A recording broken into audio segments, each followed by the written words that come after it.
So, you want to hear about the man who faked his own kidnapping because he didn't want to go to brunch? Not a wedding, not a funeral, not a deposition, brunch. In 2019, a 34-year-old insurance adjuster named Derek Mullins had one major flaw.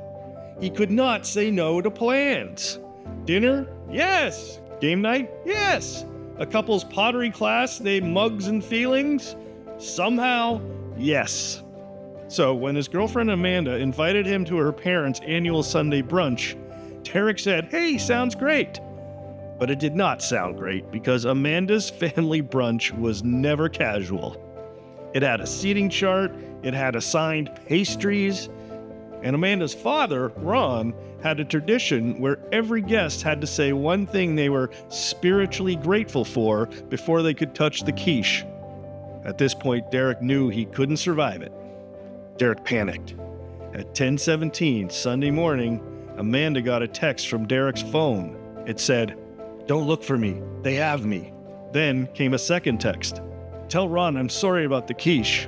Amanda called 911, and within an hour, police found Derek's abandoned car behind a Kohl's.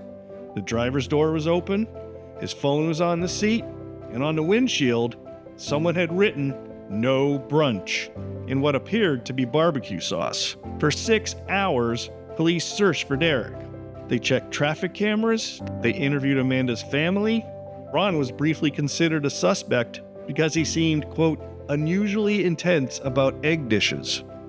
Then, at 4:42 p.m., officers found Derek alive in a motel 2 towns over. He was wearing sunglasses, eating vending machine pretzels, and registered under the name Mark Kidnapman. And that was when the whole thing fell apart.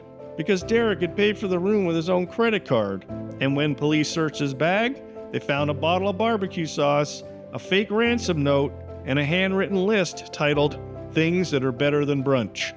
And number 1 was jail maybe. Derek was immediately arrested for filing a false police report, fraud, and wasting emergency resources. He was sentenced to 90 days in county jail, 200 hours of community service, and mandatory counseling for what the judge called, quote, a catastrophic inability to use the word no. And you guessed it, Amanda broke up with him, but Ron is still hosting brunch every Sunday. And yes, before the quiche is served, he makes sure everyone says one thing that they're grateful for. And now Amanda always says, caller ID. Be sure to like and subscribe to get more crazy, quote, true crime stories that'll leave you scratching your head.